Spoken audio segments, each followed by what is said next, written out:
और क्या है वह सच्चाई जिसने सबके होश उड़ा दिए? ये जानने के लिए स्टोरी को लास्ट तक जरूर सुने। दिल्ली के शांति नगर में, जहां तंग गलियां और पुराने मकान आपस में गूंथे हुए थे, एक छोटा सा घर था। इस घर में रहता था श्यामलाल, एक 70 साल का बूढ़ा आदमी। श्यामलाल के कपड़े सादे थे, उसकी कमीज के कंधे पर कुछ सिलवटें थीं और उसके जूतों के तलवों में छेद थे। उसका चेहरा झुर्रियों से भरा था, लेकिन उसकी आंखों में एक अजीब सी चमक थी, जैसे वह जिंदगी की हर मुश्किल को हंसते हंसते जीत चुका हो। श्यामलाल हर सुबह अपने छोटे से ठेले पर सब्जियां और फल बेचने निकलता था। मोहल्ले वाले उसे बाबा कहकर बुलाते थे, क्योंकि उसकी बातों में एक पुरानी सी समझ थी और दिल में ढेर सारा प्यार। लेकिन आज की सुबह कुछ अलग थी। आज श्यामलाल ने अपने पुराने थैले में कुछ पैसे रखे, अपनी लकड़ी की छड़ी उठाई और एक नए इरादे के साथ घर से निकला। उसका मकसद था दिल्ली के सबसे महंगे शोरूम रॉयल फुटवेयर में जाना, जो कॉनॉट प्लेस के चमचमाते इलाके में था। रॉयल फुटवेयर वह जगह थी जहां अमीर लोग अपने लिए डिजाइनर जूते खरीदते थे। वहां एक जोड़ी जूते की कीमत श्यामलाल की 1 साल की कमाई से भी ज्यादा थी। लेकिन श्यामलाल के दिल में एक छोटा सा सपना था, अपने बेटे के लिए एक जोड़ी अच्छे जूते खरीदना। उसका बेटा, जिसे उसने अपनी जिंदगी की सारी कमाई से पढ़ाया लिखाया था, आज उसी शहर में कहीं बड़ा आदमी बन चुका था। लेकिन श्यामलाल का यह सपना सिर्फ जूतों तक सीमित नहीं था। वह अपने बेटे को यह बताना चाहता था कि वह उसकी मेहनत को समझता है। श्यामलाल के साथ उसकी पड़ोसन की बेटी रानी भी थी। रानी एक 11 साल की मासूम बच्ची थी, जिसके माता पिता मजदूरी करते थे। रानी के जूते इतने पुराने थे कि वे टूटने की कगार पर थे। श्यामलाल ने रानी से वादा किया था कि वह उसके लिए भी एक जोड़ी जूते खरीदेगा। रानी की मासूम हंसी और उसकी आंखों में चमक देखकर श्यामलाल का हौसला और बढ़ गया। रॉयल फुटवेयर के भव्य शीशे के दरवाजों के सामने पहुंचकर श्यामलाल और रानी रुक गए। शीशे में उनकी परछाई साफ दिख रही थी, एक बूढ़ा आदमी और एक छोटी सी बच्ची, जिनके कपड़े सादे थे लेकिन चेहरों पर आत्मविश्वास था। श्यामलाल ने रानी का हाथ थामा, अपने कपड़े झाड़े और हिम्मत जुटाकर शोरूम में कदम रखा। अंदर का नजारा किसी और दुनिया जैसा था। चमचमाती टाइल्स, क्रिस्टल की झालरों से सजी छत और शेल्फ पर सजे हुए डिजाइनर जूते। हवा में महंगे परफ्यूम की खुशबू थी और हर कर्मचारी सूट बूट में सजा हुआ था। लेकिन जैसे ही श्यामलाल और रानी ने अंदर कदम रखा, सारी निगाहें उन पर टिक गईं। अरे, ये भिखारी यहाँ क्या करने आए? सिक्योरिटी गार्ड राजू ने जोर से चिल्लाया। उसकी आवाज में गुस्सा और घमंड था। बाबा, ये तेरे जैसे लोगों की जगह नहीं है। और ये बच्ची कौन है? यहाँ कोई चैरिटी नहीं चल रही, बाहर निकल। श्यामलाल ने शांत स्वर में कहा। बेटा, मैं एक जोड़ी जूता देखना चाहता हूँ। मेरे बेटे और इस बच्ची के लिए कुछ अच्छा सा चाहिए। राजू ने हंसते हुए कहा, बेटे के लिए और इस बच्ची के लिए? अरे, तू अपने लिए एक चप्पल भी नहीं खरीद सकता और यहाँ जूता खरीदने चला है? चल फटाफट बाहर। उसने श्यामलाल के कंधे पर हाथ रखा और उसे धक्का दे दिया।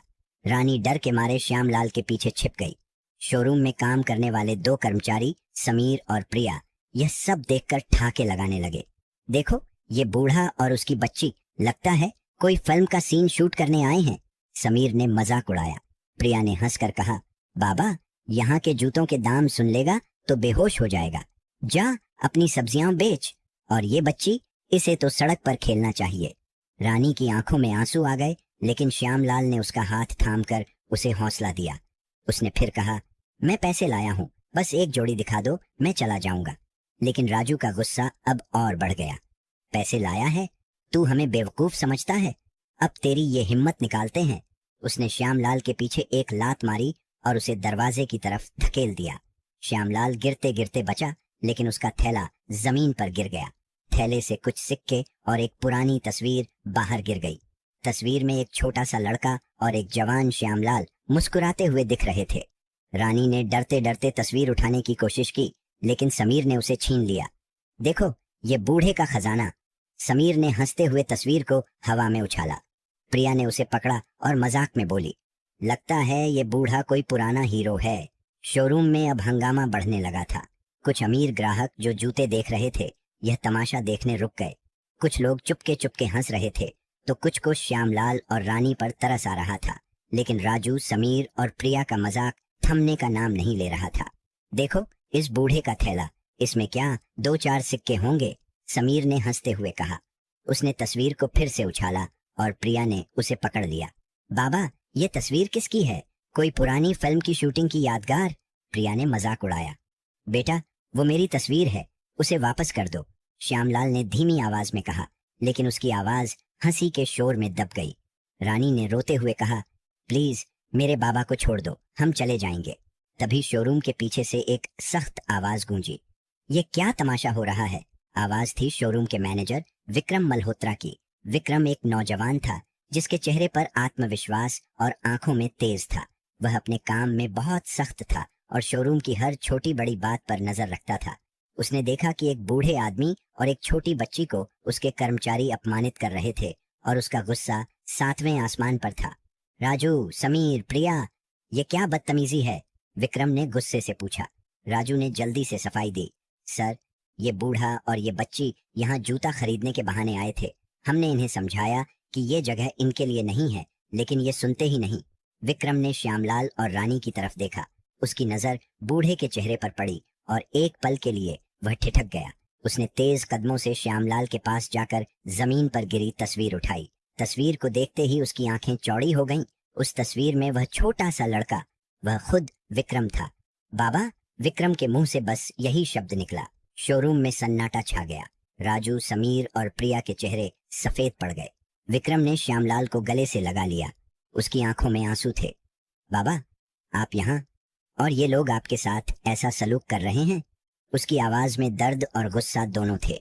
फिर उसने रानी की तरफ देखा और पूछा, और ये बच्ची कौन है?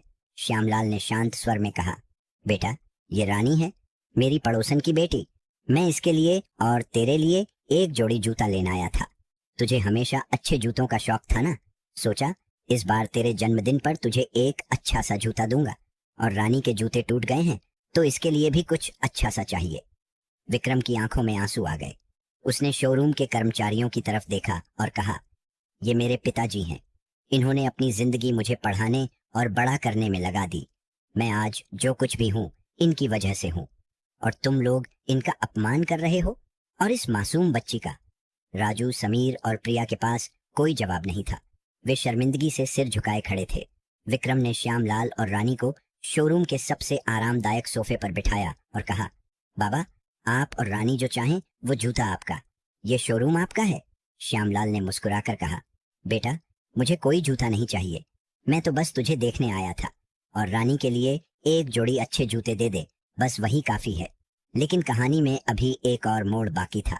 विक्रम ने अपने कर्मचारियों को बुलाया और कहा, आज तुम सबने एक बड़ा सबक सीखा है, लेकिन यह सबक सिर्फ तुम्हारे लिए नहीं है। मैं चाहता हूं कि यह शोरूम हर उस इंसान के लिए खुला हो जो यहाँ आता है, चाहे वह कैसा भी हो। विक्रम ने उसी दिन एक नया काउंटर शुरू करने का ऐलान किया, जिसका नाम था बाबा की दुकान। इस काउंटर पर गरीब बच्चों के लिए मुफ्त जूते बांटे जाते थे। रानी को न सिर्फ एक जोड़ी जूते मिले, बल्कि विक्रम ने उसे वादा किया कि वह उसकी पढ़ाई का खर्चा भी उठाएगा। लेकिन कहानी में एक और रहस्य था। श्यामलाल ने विक्रम को बताया कि वह कई साल पहले रॉयल फुटवेयर के मालिक रमेश मल्होत्रा के साथ काम करता था। रमेश, जो विक्रम के पिता के पुराने दोस्त थे, ने श्यामलाल की मेहनत और ईमानदारी देखकर इस शोरूम की नींव रखी थी। श्यामलाल ने कभी अपने योगदान का जिक्र नहीं किया, लेकिन आज उसका सच सामने आ गया। श्यामलाल की कहानी धीरे धीरे पूरे शहर में फैल गई। लोग उसे शांति नगर का हीरो कहने लगे। उसने कभी अपनी गरीबी को अपनी कमजोरी नहीं बनने दिया। उसकी सादगी और बड़े दिल ने न जाने कितने लोगों को प्रेरित किया। विक्रम ने अपने शोरूम को एक नया रूप दिया। अब रॉयल फुटवेयर न सिर्फ अमीरों के लिए था, बल्कि हर उस इंसान के लिए था जो एक जोड़ी जूतों का सपना देखता था। बाबा की दुकान काउंटर पर हर जूते की जोड़ी के साथ एक छोटा सा नोट होता था। हर इंसान की इज्जत करो, क्योंकि हर इंसान के पीछे एक कहानी होती है। कुछ महीनों बाद श्यामलाल फिर से शोरूम आया। इस बार वह अकेला नहीं था।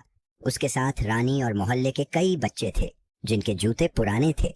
विक्रम ने सभी बच्चों के लिए जूते दिए और श्यामलाल को गले लगाकर कहा, बाबा, आपने मुझे सिर्फ जिंदगी नहीं दी, बल्कि एक नया मकसद भी दिया। श्यामलाल ने मुस्कुराकर कहा, बेटा, जिंदगी में असली खुशी दूसरों को खुश करने में है। मैंने अपनी जिंदगी में यही सीखा है। उपसंहार: श्यामलाल और विक्रम की यह कहानी दिल्ली के उस शोरूम में एक मिसाल बन गई। लोग जब भी रॉयल फुटवेयर जाते तो न सिर्फ जूते खरीदते बल्कि एक सबक भी साथ ले जाते कि इंसान की असली कीमत उसके दिल में होती है, न कि उसके कपड़ों या पैसे में। श्यामलाल अपने छोटे से घर में वापस लौट आया, लेकिन अब उसके दिल में एक नई खुशी थी।